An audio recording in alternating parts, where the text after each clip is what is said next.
put this down.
It's another beautiful day to be a Raider,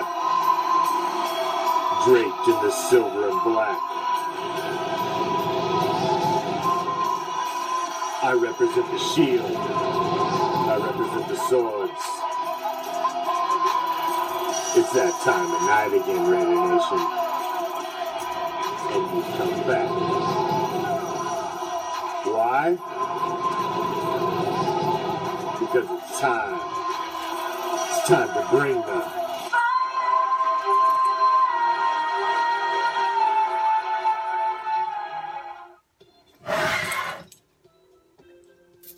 What's up, Raider Nation?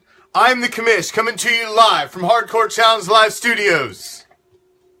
Deep behind the enemy line, this is Raider Reaction, and it's a Raider Reaction Thursday, and we're going to have a little Raider Nation Ricochet tonight, as I have in studio with me. Yeah! Right in your face! You! Raider Nation, how are you doing? The captain is here. As you can see, I am bouncing out and I am happy. You know why? Because I'm with my boy.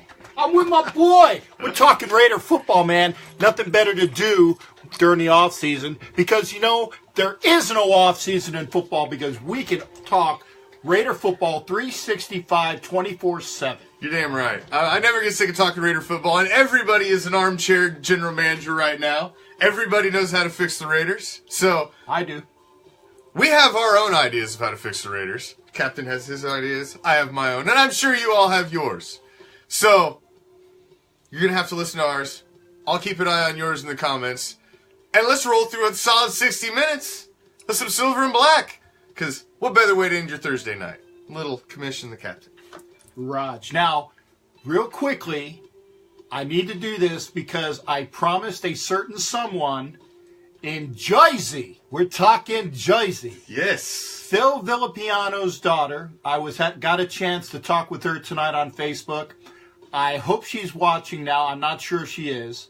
But I promised I would send a shout out to her son, which would be Phil's grandson. His name is Jack, and he goes by Captain Jack too. So, Captain Jack Rackham to a yarg to Captain Jack Villapiano grandson. That's from me to you. I wanted to make sure I got that out there. You want to hear something funny, Captain Jack? Gotcha. My daughter's cat's named Captain Jack as well. There you go. There's a lot of Captain Jack here. There's only one of me though. There's only one Rackham at the end of that. Yes, he's named after the Pirates of the Caribbean. There you go. Yeah. There you go. So, but he is Captain Jack, so we got Captain Jack living up in the house too. So There you go. there we go. So- Captain Jack's everywhere. Captain Jack is around and around. Just like The Office. Yes. There you There you go. go. There She you go. gets around, man.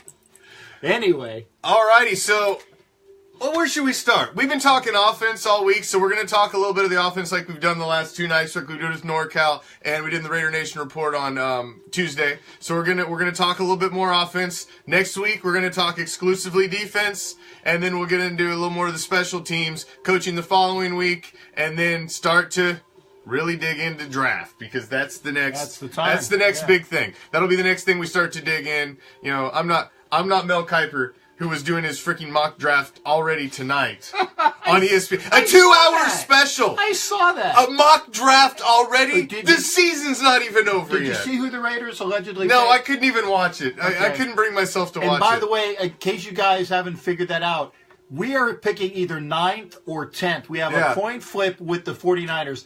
Guess where we're going to pick, guys? Guess where we're going to pick? 10!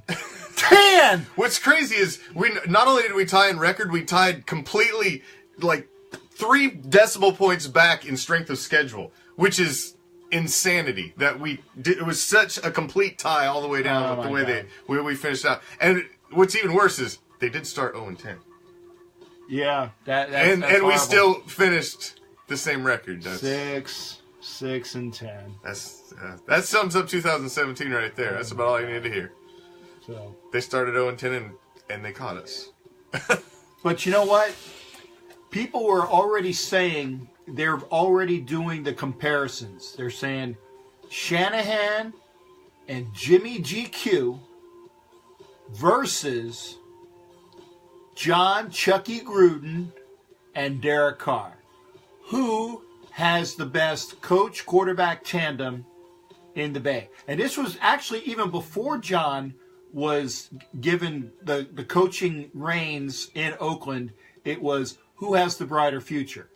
And then, of course, when John was signed on, you know, the debate is horrible out there. I think, and again, I'm biased, but I think that the Raiders under Gruden and Carr have it all over Shanahan and Jimmy G. And again, you and I know that I am not the biggest John Gruden proponent there was. No, I wasn't either. We were on the same page with that. I've come around a little bit. I've come around because I'm not gonna. Well, what else we? Yeah, we're gonna buck the system. Yeah. Shit, he's the damn coach. Yeah, I mean, but here's the thing, though. Okay, he is the coach, and as I've told everybody that asked me, what do you think? What do you think? What do you think? What do you think? I said I want to see who Gruden brings to the table. And we are going to go over that tonight. So in that respect, what he's bringing to the table, because it's not just Gruden. It's Gruden and his staff. Because that's the important thing. The Raiders have historically always been penny pinchers when it came to coaching. Al Davis, rest in peace, love Al. Al would always overspend for the players, but he wouldn't give 2 nickels for the coaching staff. And that goes back historically. And it seems like his son's. Now Mark has figured out that he's mortgaged he's in, all in, way over his head, figuratively and literally and monetarily, okay? Because he is paying off Del Rio and his staff, Del Rio for at least 4 more years that we know of. Now, granted, we didn't know what the contract extensions, how it was stipulated, but by all intents and purposes, what we do know or think we know is that Del Rio is going to get paid for 4 more years. The coaches at least for about 2, depending upon what they were on the contract. So he's eating. I'm thinking at least $7 to $10 million. That's just an estimate of everything. I agree. He's eating that $10 million just on the old staff. Okay, let's call it 7 because I like the lucky 7 anyway. Let's say he's at least eating $7 million, if not more, of the Del Rio and coaching staff. Okay, so then allegedly he's paying John upwards up to $10 million a year for 10 years at $100 million. Obviously, what we're also hearing is that contract is backloaded, so he is going to get the majority of that money when he's in Vegas, when Nevada is tax-free. Yes, that is smart. And the players are gonna love that, man. Being over there, and they're not gonna get hit with the state taxes. Because living where we live, I love not getting hit with state taxes. Florida, Texas, and Nevada, baby. Hell yeah. That's it. No state taxes suck. Because where I'm from originally, man, we got nailed for state taxes. Yeah. And that's none of that. So they're going to love that. They're going to love that. That's a big, when players... That's an incentive for It's free a huge agents. incentive. Yeah. I mean, that's part of the reason Stamkos ended up staying.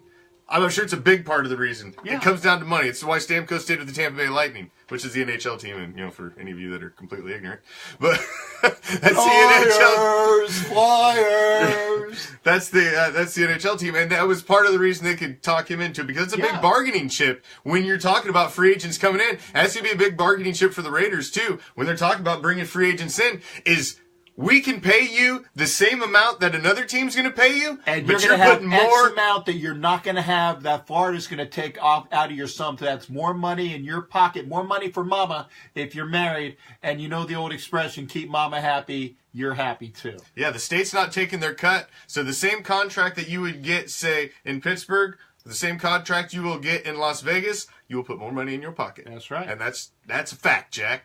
And well, I know it's the fact. That is the fact, Jack. That's right.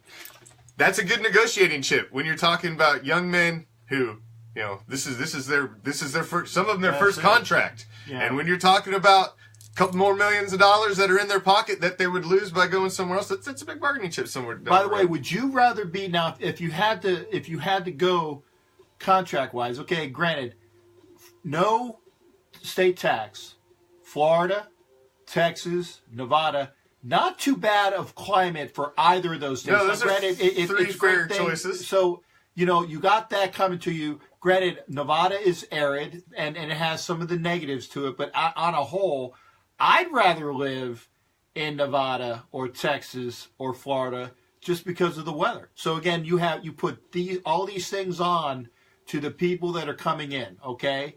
And it's a win-win-win for the Raiders, for the organization, for the player. Mm-hmm. Everybody's going to count on that. So, again, good on Gruden, good on Mark Davis. But, again, Mark's all in because he knows that people are that he has to pay all of this money. So, Mark Davis has figured out, unlike his father, again, rest in peace, Al, that you need proper coaching. And I tell you, with what we got here, it's a new league. You gotta have a solid coaching staff to coach these prima donnas now. It's a different league, man. These are high paid athletes that they're getting paid way more than the guy who's coaching them. So it's not like back in the day when you had to, Oh, by the way, I'm gonna give a quick impression here. It's my Aqib Talib impression.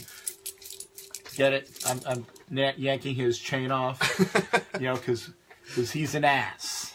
So I just saw that. I had to do it, a quick impression. Anyway, yeah, I'm here all week, folks. Tip your bartenders and your waitresses. But yeah, rim shot. Let's get to those coaches. Let's get to those coaches. Let's touch on it. Well, everybody knows who, obviously the coordinators that were hired. Olsen's the OC. In name only. Yeah, he's a glorified QB coach. Only. Yeah, he actually depending upon what happens, and I don't know if you've been keeping track on that. Johnny Morton, who is the coach of the Jets, was let go today, and his name was originally put out there that the Raiders were going to be interested in him as the OC. Now that Olsen has been signed, interesting. He's an old USC guy. Yeah. Olsen was with the Raiders, USC. He was with the Jets. He's not a bad coordinator. So the fact that he was canned means he's getting money from the Jets. And he'd love to have a little bit of a payday as well. So I'm not saying he's coming to Oakland, but with all of the people that Gruden's putting on staff, if he can afford to put Johnny Morton there as well, look for him possibly joining the Raiders' offensive staff. And as we've already said, Olsen is their coordinator, OC in name only, because Gruden's the OC. He's calling the plays. But they don't have a quarterback coach on staff as of now, and that's kind of like Gruden has mentioned a couple times in a couple interviews that he may not even want one. Because Gruden he's going to be in Carr's ear. He doesn't need anybody in between him and Carr. When Gruden was coach before, Gruden ran that the quarterback room. Okay, I don't even think he had a QB coach on staff the last time. He might have, but again, in name only. The guy's probably there to get him a cup of coffee. Okay. Olsen is the offensive coordinator, is probably going to help Gruden with some game planning, breaking down film, and obviously both of them are going to be tag teaming Derek Carr. And need I say, and I said this before in somewhere else, whoever that second quarterback's going to be. And that's important as well. It is. And I want to touch on that too, because we're going to get into the offense. Me and NorCal touched on it last night a little bit. Obviously, we know who the starter is, but there is some question about what we need to do with the backup and the future. I mean, you've got to look beyond Derek Carr, because any quarterback in the NFL is one shot away from a career being over. So you cannot put all of your eggs in one basket, no matter how damn talented the guy is. It doesn't matter. It's a violent, brutal sport, and you're one... LT hit on Joe Theismann. You're one of those away from being done. Bo Jackson was a physical specimen, and one play ended his career. So it can happen. Here, Bo. Wish you were here. Oh, it can happen. You know what? I saw Bo does a bike ride. Just totally off subject, just because Bo Jackson got mentioned. But Bo does a bike ride across Alabama. Bo Bikes Bama, I think is what it's called. Probably. It's a charity ride. I would like to go. It's in April. I just happened to stumble across it today. Bo Bikes Bama. I think that's what it is. But it's all for charity. If you go, let me know. And I will ride 20 to 60 miles on a goddamn bicycle if I get to meet Bo Jackson. And it's for charity, and Raider Reaction can be there. I think it would be I will film from a car because this old boy is not going to bike 20 to 60 miles. Okay, I will be right there in a car with a camera. I will film it, no problem. But I want to meet Bo too. I think it would be cool, because we live down in the general region. I mean, obviously it's a freaking minute away. What is that? It's at least 10 hours. 10, 12 hours, something like that. Yeah, that's what I kind of would have figured. But I just stumbled across that. So anybody out there, I think it's Bo Bikes Bama, I believe is what it is. I'm close. Google it. You'll find it. There's a whole Facebook page just dedicated to this charity ride this year, and it's right around my birthday in April. So that's why I was thinking it might be not bad. Might be a cool thing to go to. It's like the week right after my birthday, and Terry T Courts is on it already. He said there's a VIP package. That's what I'm talking about. Make sure you send us that information there. There you go. Adam's on it. Raider Reaction. You guys are awesome. You guys are awesome.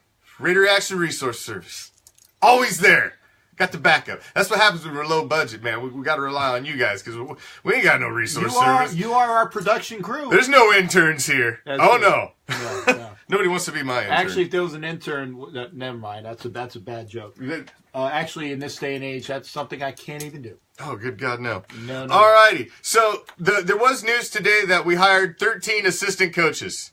And I guess the best thing is we just run through the list and give you a little info on each one. Because obviously you see the list of names and you're like, I know that guy. I don't know that guy. Never heard of that guy. What's he do? I think I heard of him. Yeah. So, we'll run through these 13, the list of 13 assistants that were signed today and just give you a little quick info on each one. Now you got Derek Ansley, who is the defensive back coach. that out has of been brought. University of Alabama. And by the way, rest in peace, Keith Jackson. Yes, absolutely. Whoa, Nelly. Well, Nelly, but I tell you, Ansley, and I got a buddy who's goes by the name of Bama Raider. Anything Alabama, this guy knows about, and he's telling me Ansley was up for a position. He was going to be the head coach at a small school prior to the Raiders picking him out to be a coach. Has nothing but positives to say about Ansley, and do remember that his D-backs, Minka Fitzpatrick, Jones is the other one who's actually been linked to us in a couple different draft sites as well. His defensive backs, great kids, great athletes. So having somebody from a Nick Saban-run organization is going to be a positive for Gruden, okay? The guy isn't here just because. Gruden, by the way, all of these coaches that have been hired were hired face-to-face. It was even stated that Gruden was doing all of these interviews face-to-face, whereas everybody else is doing this cell phone BS. No, Gruden is doing these interviews face-to-face. You got to impress the man. Ansley, nothing but positive things for him. He's going to make our defensive back shine. Obviously, outgoing, we got to say goodbye to Rod Woods. Yeah, I'm kind of bummed. I was hoping Woodson would work out, man. I talked about it a lot in the offseason. I was hoping he would bring some veteran leadership, but it's hard to tell if that was stifled a little bit by the defensive coordinator. I'm probably thinking that Woodson's out of a job because of being associated with K&J and not being able to do anything about it. Because you did notice that when Pagano, the last 6 games that Pagano was the defensive coordinator, the stats went up immeasurably for the Oakland defense. So I'm thinking, obviously, we don't have a bunch of scrubs on D. We're not a fantastic D yet.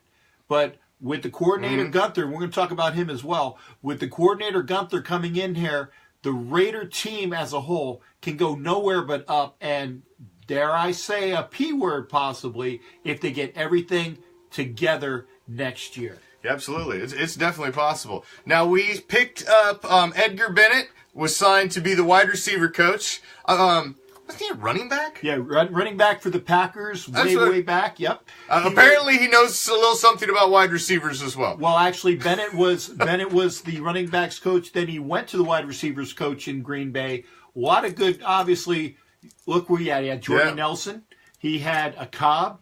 He had he was working with their Cook, who we have, and dealing with the prolific quarterback as well. Obviously, intermixing with him. Yeah, I was going to say, if you have a good quarterback, it does help. But again, if you know how to run your routes, and I was going to say Rodgers is a quarterback just like Gruden in the fact that you need to run precise routes to make sure that that ball is where it's supposed to be.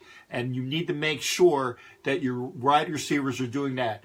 Good things said about Edgar Bennett. Obviously, Reggie, with his ties to Green Bay, knows a lot about him. Knows he's not a stiff. So I'm sure that the proper due was made there. Rob Moore was the old wide receivers coach. I'm sorry. I'm not saying that Rob dropped every pass that the Raiders did, but God, who led the league? I don't know the stats, but God knows that the Raiders have got to have been at least top 5, if not number 1, 2, or 3, the last several years in drop passes. It's been bad. I mean, it's painful. I swear to God, even on Madden, they must have pushed up Amari Cooper's drops. That sucker drops passes for me all the time, even on video games. Then it's true to life then. I'm telling you. They must have pumped it up. Like, it's so true to life, he can't even catch a ball half the time. He don't even put his hands up, bounce off his chest. That's how realistic it's getting now.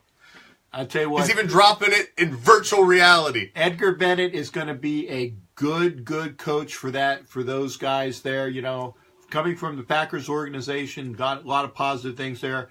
Got to say that the wide receivers have got to get better.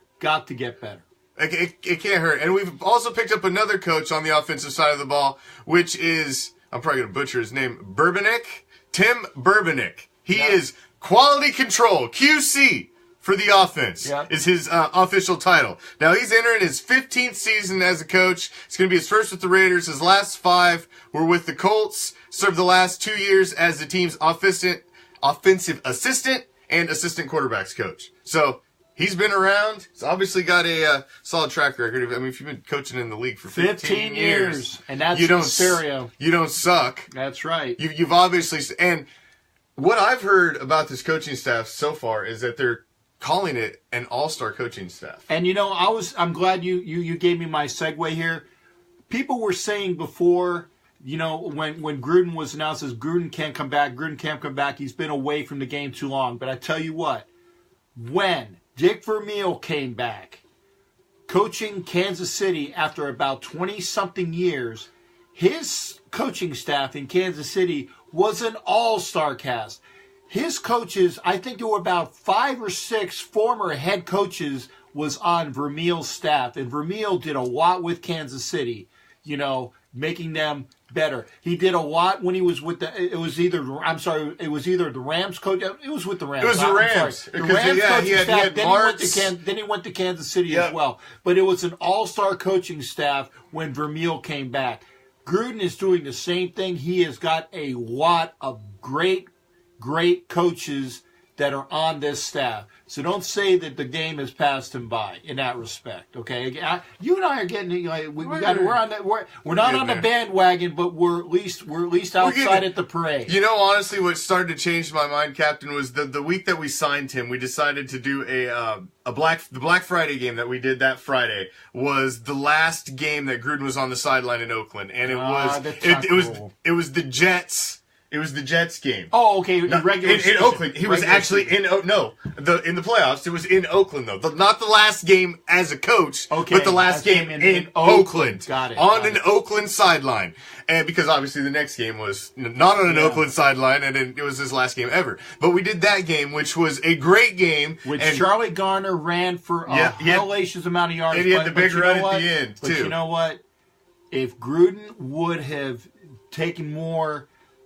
And again, this is the things that we talked about being a conservative coach.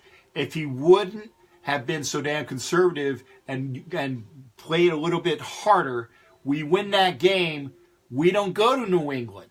No. New England comes to us. So I'm telling you, that loss hurt. Yeah, the one at the end of the season. Yeah, but this playoff game. When I was watching this playoff game, because it was just not even a week before we played our last game. The game was over. Jack got fired. I'm all bummed about that. And then, I'm like, I can't jump on the Gruden train yet. I wasn't ready. And then we sat down and I sat here and I watched that whole game with all of you guys on Black Friday. And I watched the difference between a Jack Del Rio on the sideline. Oh, yeah. And a John Gruden on the sideline. And I kind of forgot what it's like to watch an entire game and watch him maniacally climb up and down the sideline, to jump in people's asses, to question what the fuck you're doing, to what the fuck the referees, to just be in the game like he's one of the players. I didn't get that out of Jack Del Rio. And that's what started to bring me around. Yeah, I tell you what, I was with Coach Gruden twice this year. He came over to my work. He did a leadership symposium, basically a speaking engagement. And I told you, I knew, I did everything I can. I said, you will not exclude me because I'm a contractor from this event. Well, they knew better. They knew that I probably would have wrecked some computers if I didn't get in. They made sure I had tickets to this. Watching John Gruden at this event, okay, yeah, it's not on the sideline, but the bubbling, the stories, he's got an aura, man. Talking about it, he's an intense guy. You can see that he was ready to go. By the way, go back if you want to have a report of that encounter with Gruden. Go find the Captain Jack page from on Raider Nation Times. I had a whole story of it about John Gruden returns. Okay, so make sure you Google Captain Jack, John Gruden.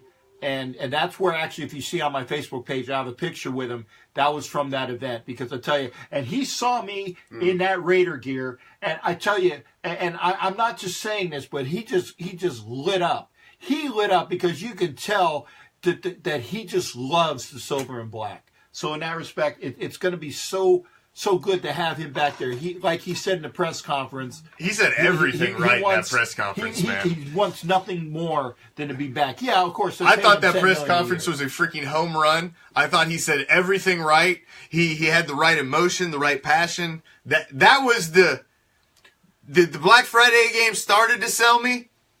And then that press conference sold me the rest of the way. And after that press conference, I was like, God damn it, I'm all in. Let's go play some football. That's right. I was fired up afterwards. Right. You've seen pads, man. all of his old players were there. And the fact that the players came out to support him was big. But the fact that players came out to support him that were on the Oakland Raiders at the time he left, and he even beat them in the damn Super Bowl, and those same players were there to support him because they know what he means to the organization to come back. And so when I seen that was like, who the hell am I to question this guy? If the guys that were on his team, and he even beat them when he left, still want to have his back 100% and are grateful for him to be back, I'm all in. When Charles Woodson asked Gruden if this contract has a no-trade clause, is all you need to know. You know, it broke the ice, but I tell you, the love that these players had for him shows in that organization. Okay, and we're not just blowing smoke up your ass, folks. There's a change in Oakland, and it's going to be positive. And again, it's not just Gruden. It's all these guys here that he brings to the table. It's gonna be fantastic. It is gonna be, and you know he was the youngest coach in the NFL. Who was he? 34. Yeah, 34. You know, those guys. He was in their age group. I mean, so there's such a bond with him and that group of players, and he's still not a. Was he 50? Was he 50? He's like 54, 55. He's in his early 50s. Look it up, guys. No more than 57. I think he's actually. I want to say 52 or 54. Yeah, 52 to 54. I can't remember. Yeah, we'll have to rely on you, Raider Reaction Resource Service. Get to work. Okay. I'm saying 54 years old. But I know he's in his early 50s. But he's he's still young enough that he can connect with these guys. Yeah. He's not like Tom Coughlin, who had a problem and took him a season or two to connect with the Giants because he's generational gap, and I think he's going to do well. Yeah. 54. Thank you, Johnny. Appreciate it. Thank you. Appreciate it. So let's moving on with the coaches. Now here's the one that's going to spend a minute on Tom Cable. We brought the Cable Man back. Cable guy. He's back, and he's back to coach the offensive line. Now, okay, he was coaching the offensive line when Beast Mode was in Seattle. So is this a hint to the fact that maybe we're considering bringing Beast Mode back? Oh, thanks for playing, Johnny. It doesn't necessarily mean that, but it doesn't necessarily mean, because here's the other thing. Gruden said at the same press conference that he always asked for the Beast to do some of his, the promos and a little cut. Yeah, but he don't talk to nobody. He didn't talk to nobody. So here's the thing. Gruden's going to talk with Beast Mode, okay? Also remember this, okay? Technically, this is the last year of Raider football in Oakland, not 19. Because the Raiders do not have a signed contract to play for 2019. Talks of them, but Oakland did. But yes, it's not official. It's not official. It's not official. The 19 season is up in the air as to where it can happen. So there might be a San Antonio Raiders for a year.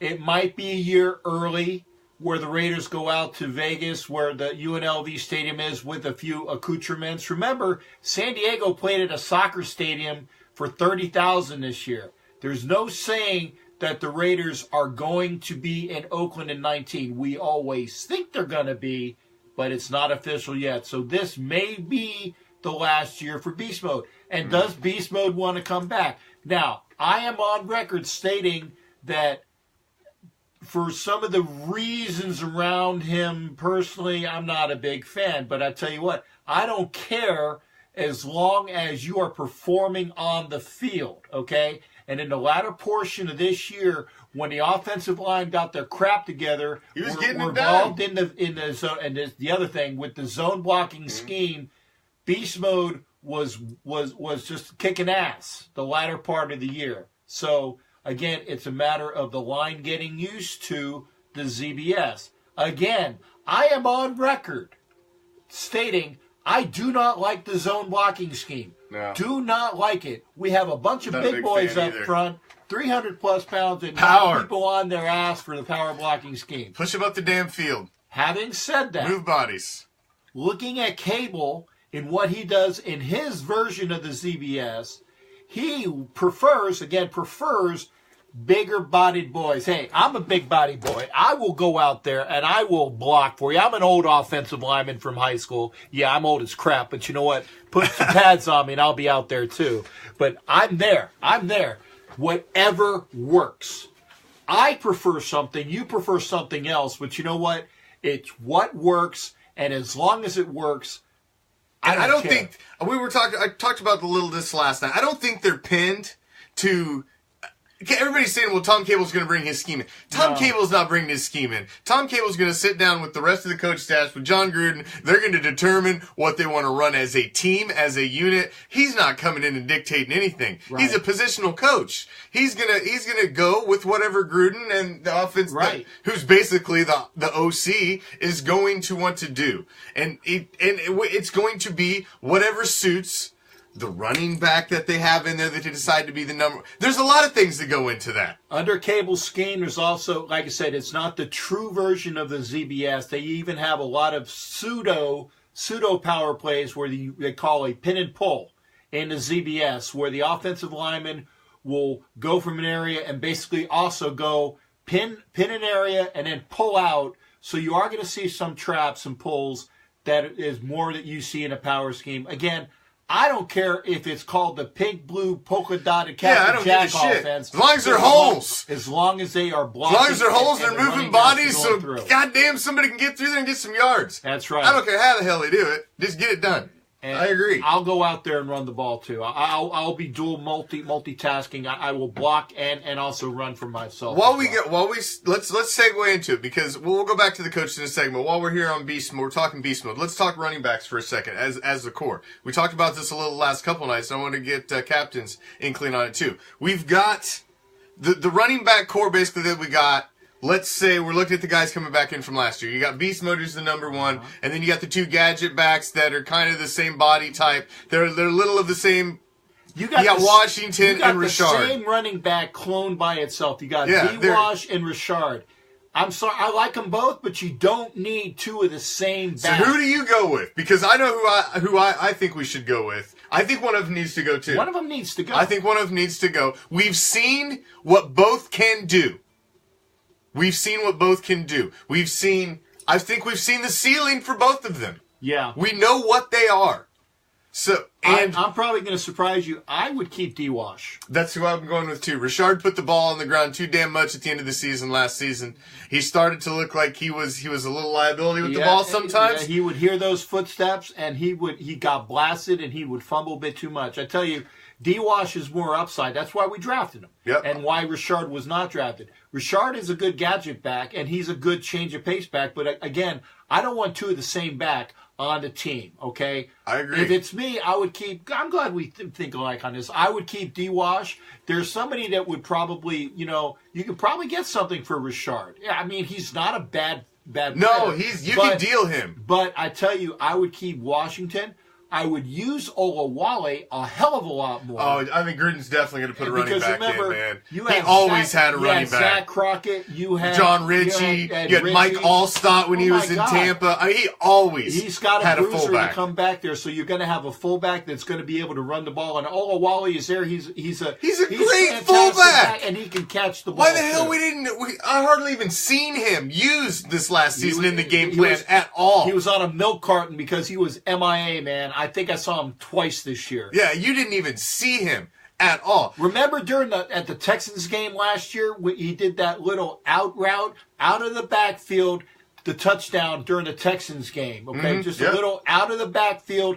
Guy caught it, ran for about 46 yards or something for a touchdown. Haven't seen him since. He went into witness relocation or something. Witness protection, man. He's gone. No. He's back this year if he stays on that club. And I tell you, Olawale is an asset. I fully expect him to be utilized in Gruden's system. And remember, they did draft Hood, who is basically a mini-me for Lynch. So the guy has some ability. He's a project. He's a project. Which we need some of those. We need that, but I tell you what Captain wants in the second round. Okay, let me quantify this. Second round? No. Mm-hmm. If Saquon Barkley doesn't drop the 9 or 10, and I don't think that's going to happen. If Saquon Barkley doesn't drop the 9 or 10 in the second round, I want Sony Michel as a Raider. I'm gonna have to have you over when we start to do our draft special. That's the only running back. We're definitely gonna have some Penny in the different third round, views on this. Penny in the third round, but I want Sony Michel in the second round. I think you. I want defense again in the first 3 rounds. But but here's the thing, though. We have enough picks. We have enough picks. I want them to use some of those picks to package a deal. I want a second round pick. I want a second round pick because I want a lot of defense. Well, you know, if Jalen Richard on another team is an enticing trade to deal out to somebody. Yeah. He is a very good serviceable running back. He's quick. He's got hands out of the backfield. He can return. He plays special teams. He's worth something to somebody out there. That's why I said I want Sony Michel in the second round. I want the Raiders to have 2 second-round picks, and they can do that. In my mind, Captain Jack is the GM. Trade back into that second round, get Michel before somebody else gets him. He is a fantastic. I'm an SEC guy. I've seen too much of him at Georgia. If Nick Chubb hadn't gotten injured, I would think the same thing about him. But that injury scares me. Sony Michel is like a new Charlie Garner. But, I mean, a plus-size guy, okay? Saquon Barkley is awesome. I would love to get him. And he'd be the only offensive player that I would want in the first round at that drop. He's the only one that I would want at that position. But I tell you what, if he doesn't drop Sony Michel in the second round, that's the captain's pick. Again, I don't care what pick in the second round, but I would take Sony Michel. Yeah, I would like to see us pick up 2 running backs in this draft because we've got the 2 6th-round picks, so we could definitely grab. It's a running back heavy draft. There's a bunch of great. There's going to be solid, serviceable running backs, project backs late in the draft. We've got 2 picks in the 6th. We've got another one in the 7th. We can definitely make something happen in the late rounds. That's not even counting the comp picks that we're going to be getting to. Yeah, and there's so much talent still out there. Even you can grab a bunch of undrafted free agents and bring them in, get them through training camp. There's a lot of talent still out there even after the draft. So, like you said, this is a running back heavy draft. I want to see us pick up a couple projects. I'd like to see a late round wide receiver, but I want to see us go defense heavy. Oh, I tell you what. I want corner. I want another corner with the first pick. Remember, we have 2 firsts and 2 seconds this year. Why do you say that? Because remember, our first round pick and our second round pick from this past year, Obi and Conley didn't play. So basically, it's like a bonus plan that they are an extra first and an extra second. I still want an extra second, but I'm telling you what, you have Conley, who I think will, providing his head's right. I think he's a top 10 talent. If you listen to Paul Gunther, our defensive coordinator, talking about Conley, because remember, Gunther was at Cincinnati when he was the defensive coordinator, and they were looking at him. The only reason why they didn't even pull a trigger on Conley was that the prior year that they had drafted a cornerback in the first round, so they weren't even going to look at him. But they did look at him. According to Gunther, remember, this is the same team that had Marcus Lattimore and the other cornerback from Ohio State with Conley. There were 3 Ohio State cornerbacks taken in the first round last year. And Gunther said that Conley was his favorite of that group. I agree. I saw a comment roll by there. I think there was something underlying and behind the scenes between JDR and Conley. Something was going on. When you've got your number 1 pick, your coach is saying that your number 1 pick has shin splints and he can't play, and your number 1 pick is tweeting, what shin splints? What the hell is he talking about?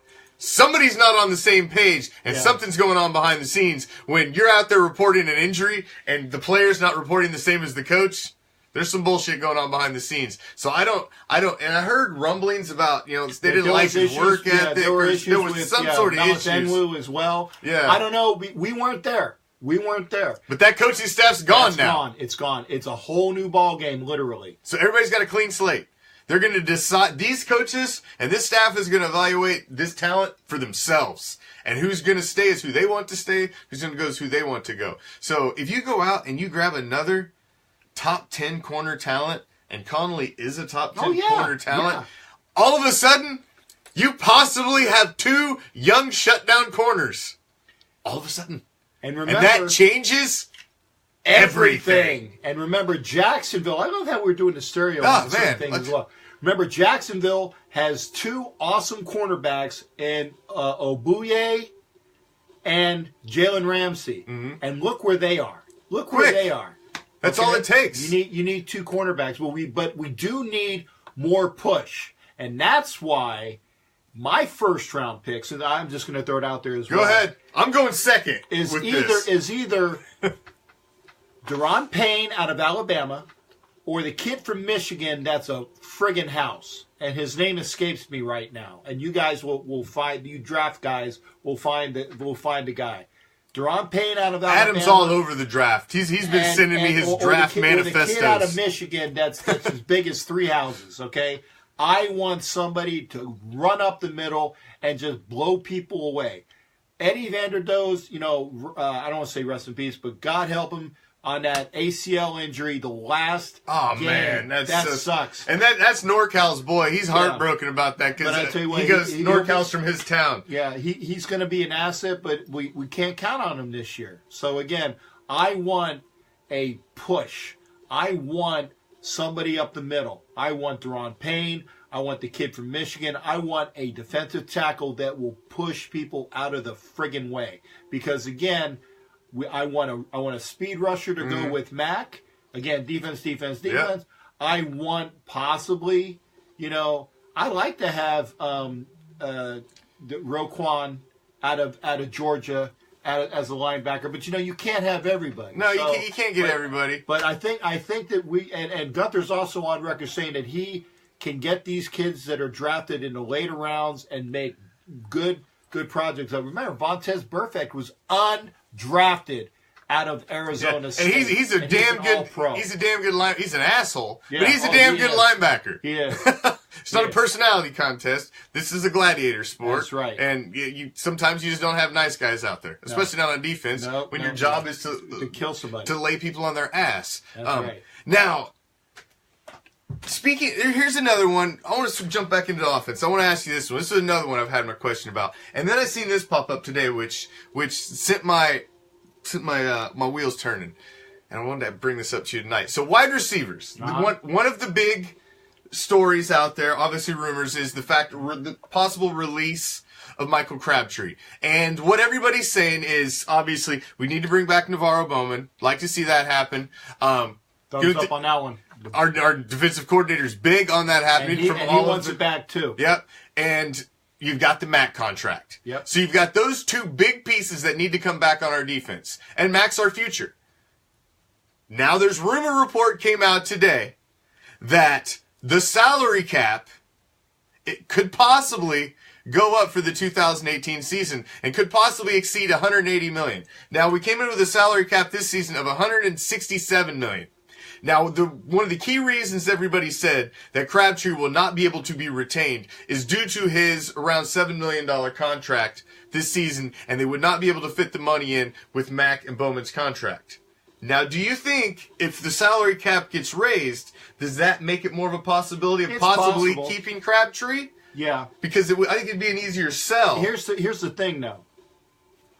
We were hearing about the cancers, if you guys saw my video from last time. That's one of the big questions. Whoever does not kowtow to the regime, if you are not a hard worker, I'm not saying you need to be in there at 3:17 a.m. when Gruden's in there, but I tell you what, Derek Carr, you better be in by 3:20, okay? You need to work because that is the expectation of this organization. Whoever are the players that don't want to work, they will shortly be shown the door and said, it's been nice, been real. Don't let the door hit in the ass on the way out. This team is going to work. It's going to be a regimented, in-your-face organization. If Michael Crabtree, and I don't know about his personal attitude, I'm not there. But if Michael Crabtree is one of those prima donna a-holes that is a cancer in the locker room, he'll be gone. He's short for the Raiders. I'm telling you that. I honestly, like I said, I don't know. We're not in the locker room. I don't know what he's like personally. But what I see on the field and the hands that guy has, I want him on the team until you have a set of hands that can replace him. Yep. Because he is, to me, he is the most talented set of hands on the team. Amari Cooper has the capabilities and the talent to pass him. But he has not stepped up and grasped that yet over the last couple seasons. Too many drops. He's not been the go-to guy. Michael Crabtree has made some plays in the end zone that there are not a hell of a lot of players in the National Football League that can make them damn catches. And wide receivers are fucking prima donna divas anyway, by nature. Yeah. And you just have to deal with them. All of the greats are eccentric. Jerry Rice was eccentric. Michael Irvin was eccentric. I mean, Terrell Owens was an asshole. Yes. But he was a talented asshole. And a Hall of Famer to be. Eventually. If he quits pissing off the Hall of Fame guys. That's right. But again, don't go buy your own jacket. That doesn't help your cause. Michael Crabtree, again, I have a Crabtree salute the service jersey, okay? Because again, I admired what he's done. I guess I was the kiss of death me getting a jersey of a current I got player. a Crabtree jersey too. Okay. I got the basketball that's version. Right. I like Michael Crabtree as a performer and a player for the Raiders, but if his head's not right, I don't know. That's a fair question. Do you know? And somebody asked me this last night, and I forgot to look it up. What his contract is? Josh Gordon. What is Josh Gordon's contract situation? Because he's an interesting guy. That is a crazy, talented wide receiver who has a lot to prove. Nope. You scared of him? Nope. Don't want him. All right.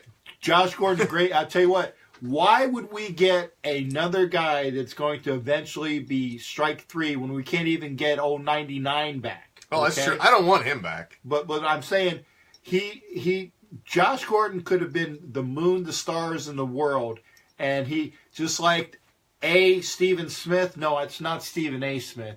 It's Stephen Smith, ASS, because that's about what I think of him. Although he is right on this thing, stay off the pipe.